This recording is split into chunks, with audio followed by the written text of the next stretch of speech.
Hello and welcome back to my channel, My Life's Toil, where I am seemingly getting somewhere now in getting back to some sort of health. Today I wanted to go over the injection because I butchered it last week and a lot of people called me out on it. So bad habits. So I'm going to be a lot better today. So see how we get on, and we'll have a little discussion as well about how the week's going. Going to try and get a few more clips out there of like sort of more health things going on. Like I say, with blood pressure, which is one of the reasons I'm doing this, and just generally trying to answer a few of the questions as well. So keep the questions coming, and I'm going to do a separate video on some of those questions because some of them are really quite valid points and valid questions as well. And even if we just recap a few things, and there's been some really, really good advice from people that are on the plan already, people that have had issues going on. I'm trying to set up a little bit of an interview with a colleague at work that was on Mounjaro and had a bit of a bad time with it. Got good results, but was quite poorly.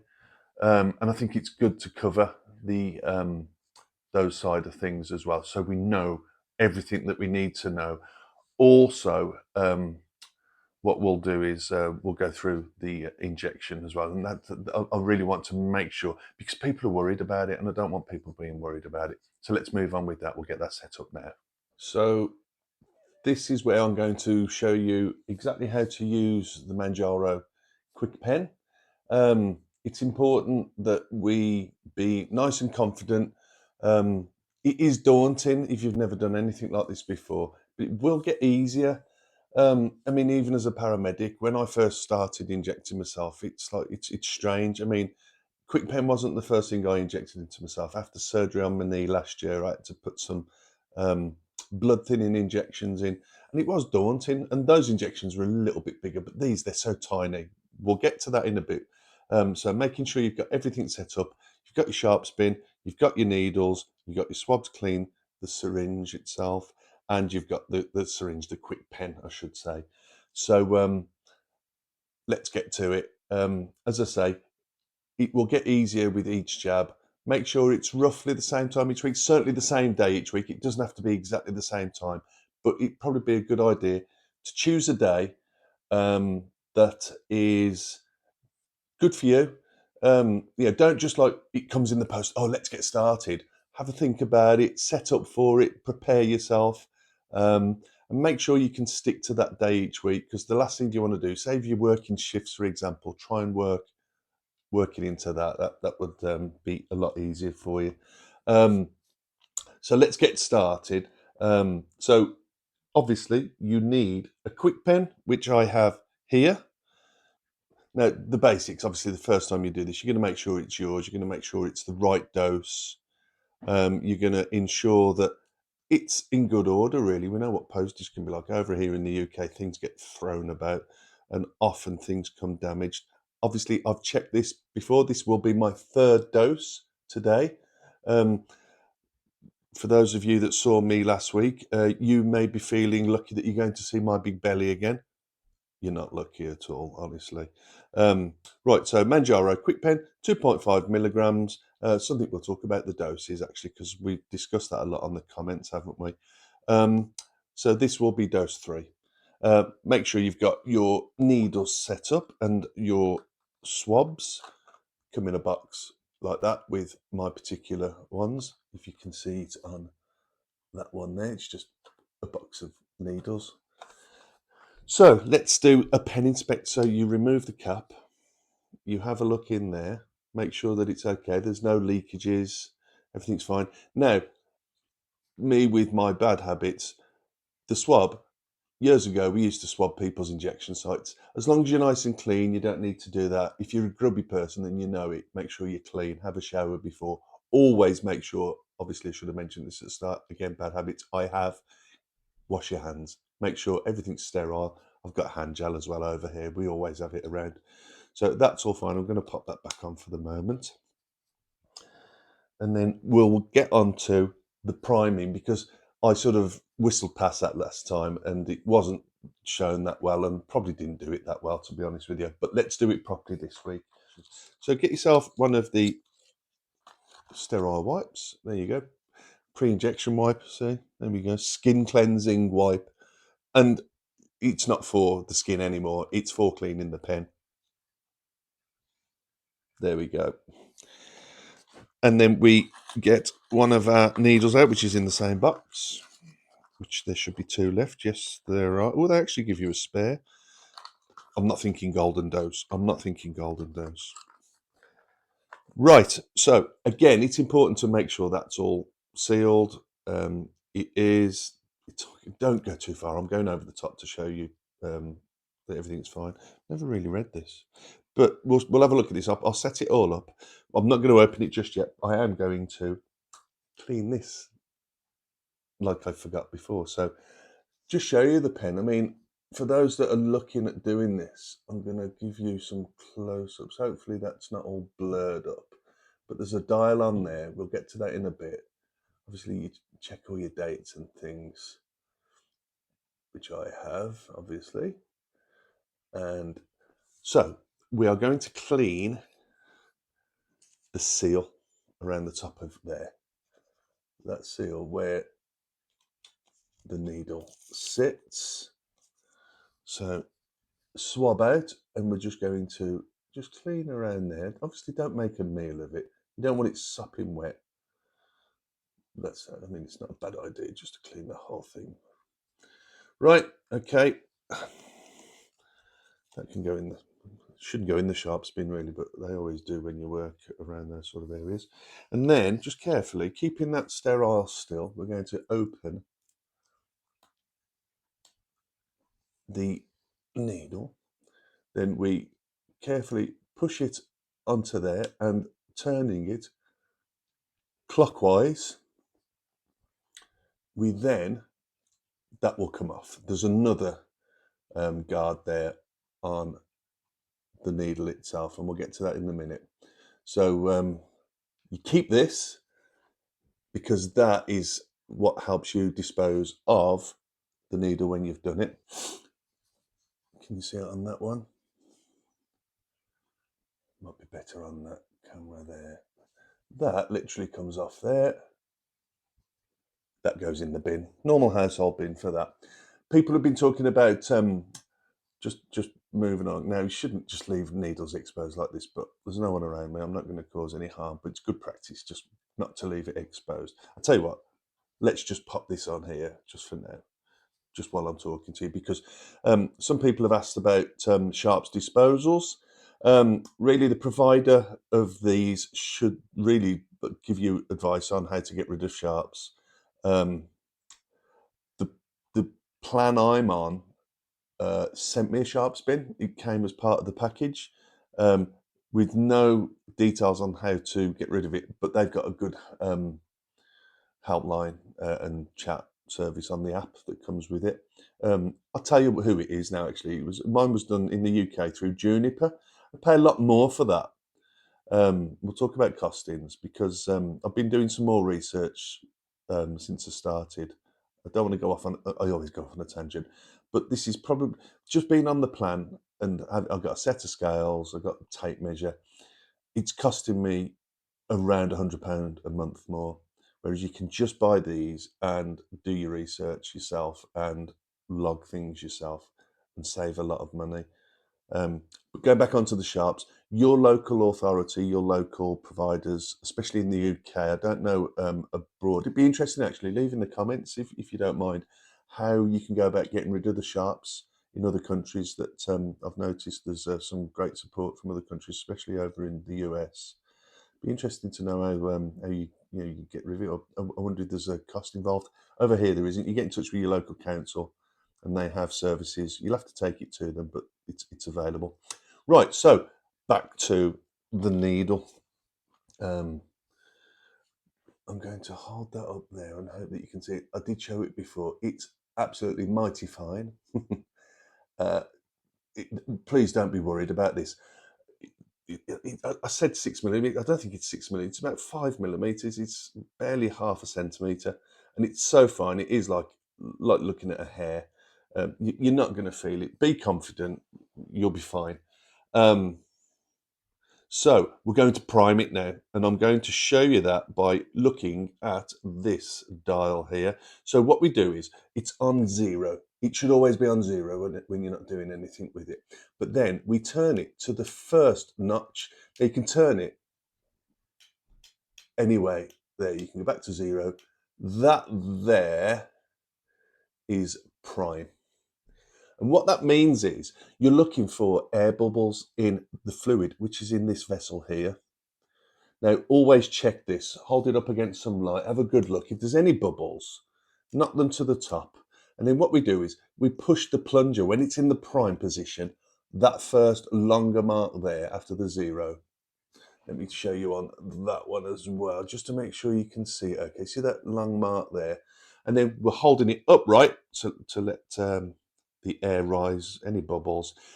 Microscopic bubbles, tiny little bubbles, aren't a problem. It can be a little uncomfortable if you inject air into your system. People always worry about putting air into the system. Now, I'm not going to go off on a science lesson here, but for you to have any major problem with getting air into your system, one, it would go into the vein. That's going to be more of a problem. But it would have to be such a lot more than what that could actually hold in air to cause you a problem. I think it's something like 35 milligrams of air or something like that to cause a cardiovascular issue. Obviously, we're not going to inject air into ourselves. We don't. The only thing that is a concern that bubbles can be uncomfortable. Especially on IM injections. This is subcutaneous, which means basically just into the skin. So don't be too worried about microscopic bubbles. Obviously, if you've got none, it's a smoother process and you're not going to feel it.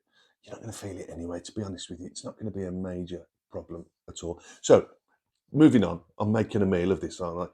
So, you have just a little bit here now. And this is where the golden dose comes into play, because you're going to give that a press and see the tiny little bubbles there. Not bubbles, beads that's come out. That's primed. The next thing we'll look at is setting it up for 1 dose. So what we're going to do now is we're going to turn the same dial that we've just primed with. The other thing to make sure is that when you've primed, it goes to 0, which it does.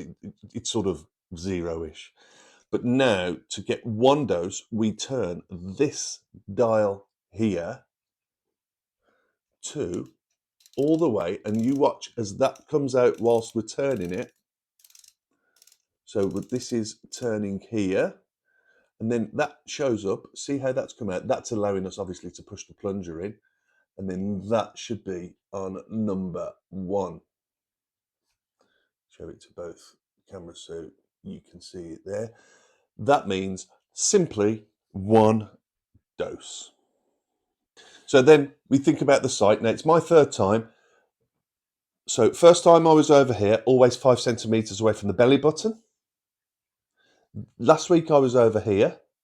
I'm going back over here again. I can go into the upper thigh myself. It's fine doing that yourself. You can have the injection at the back of your sort of upper arm, in the fatty bit at the upper arm here. But good practice is for somebody else to do that. Don't do that yourself. It's awkward and you don't want to mess it up.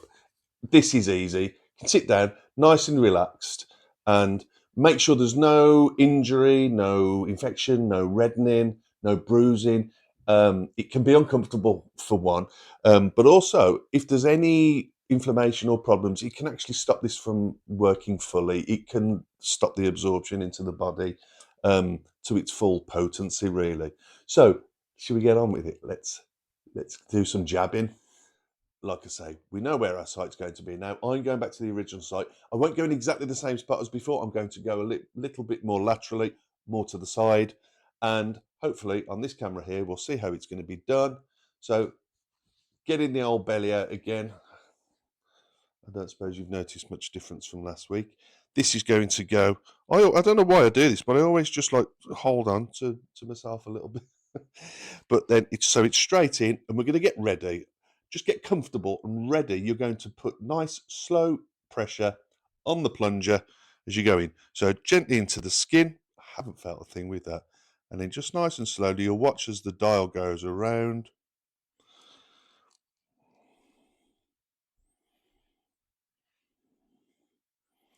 All the way in. Just give it a few moments. And then straight out. Checking, one, that there's no blood. You can use cotton wool bud there. If there's nothing to look at, I just cover up. And we're checking, you're on 0. You had the whole injection. That's what's left. You look, I've got one more dose left, and I'm going to have all this, all that at the top there. Look, well, see, that's the next dose's worth. Anyway, everyone's thinking golden dose again, aren't they? If you don't know what golden dose is, look at my last video before this one, I think it was. Might have been the one before, because there was some good questions in the comments about that. Some people treat it as a free dose, or if you're at the end of your plan, it's the extra dose. Cap goes back on there. Push it back on. We unscrew this. Doesn't want to come up. And then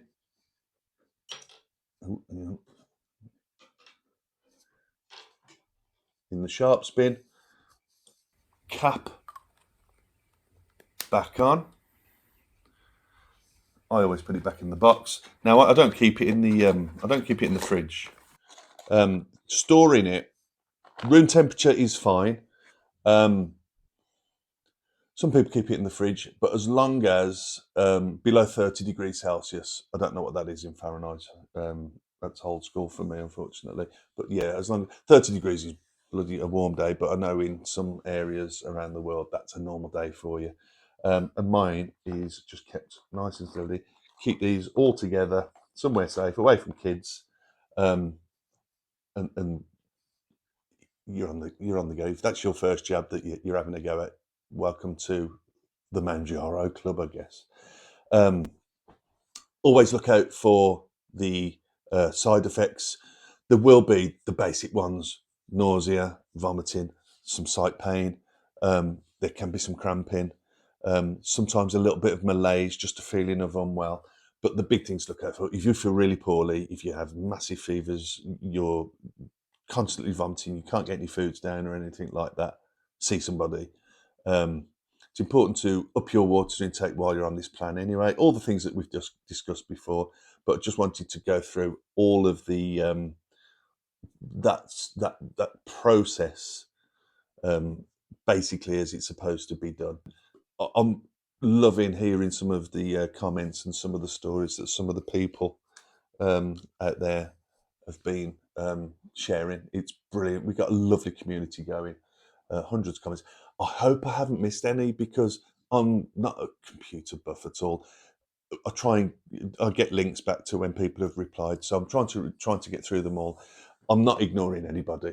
Never do that, obviously, but yeah, keep the comments coming. It's lovely to have the support.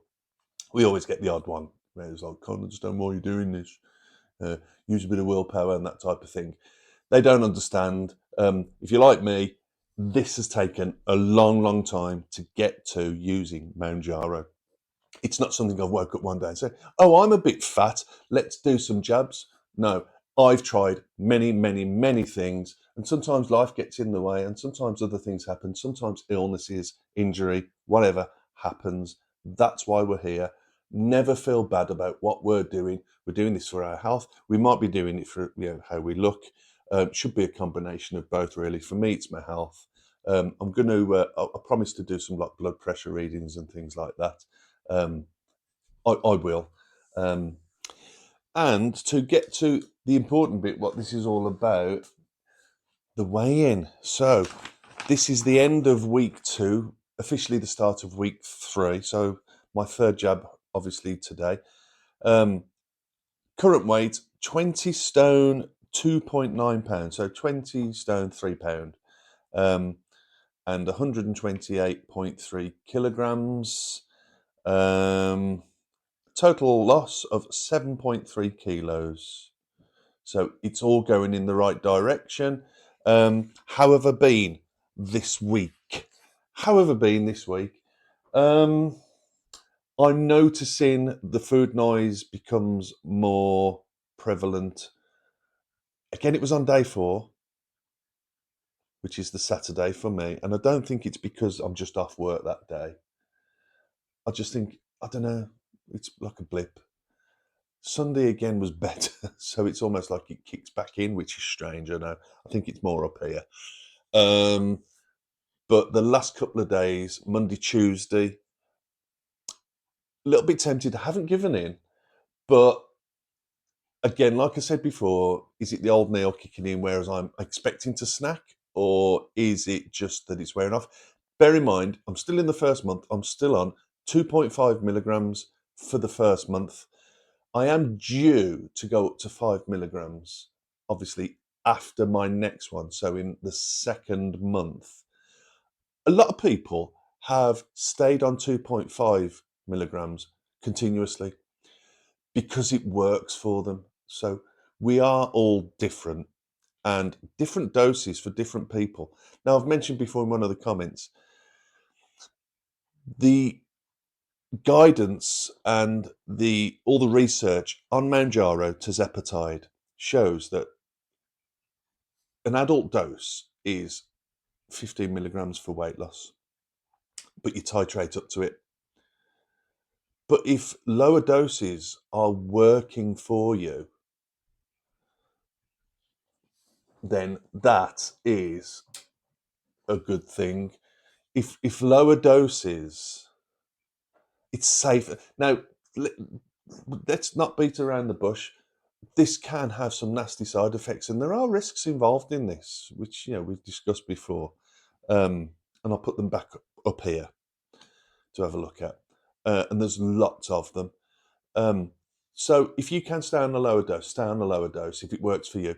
I feel that I will be moving on to the 5 milligrams now. Week 2, I was like, oh yeah, maybe I'll be starting. But no, I think I'll be moving up. But everyone's individual, so you go with what's good for you. And if you're unsure, speak to whoever's like prescribing it for you. You've got pharmacists and doctors over here. And I know there's been a lot of people that aren't getting the support from their doctors as well, especially in the UK. All I can say is just appeal to them. They're only human, and sometimes they're not hearing what we're trying to ask them that well. Believe me, I know. I work with them, and they're only human. Just tell them if it's affecting you, not just your physical health, but your mental health as well, because that's a big thing around how we can be with our physical health. It affects the mental health, and it's a vicious circle, and it's hard to get off.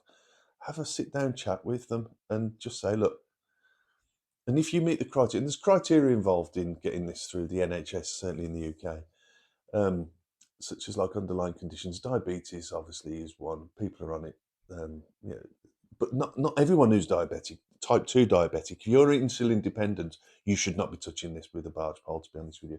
But if you're type 2 diabetic, you may be a candidate for it, and that's something you can discuss with the doctor. And I'm seeing people reverse their diabetes. They're coming off their diabetes medication, which is superb. But there's other things: high blood pressure, that's me; high cholesterol, that's me.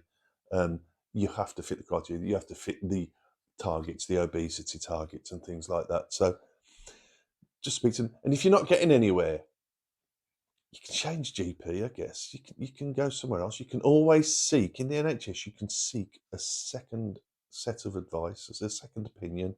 So do that, because I've read some comments where people, I'm trying to talk to my doctor and they're not listening to me.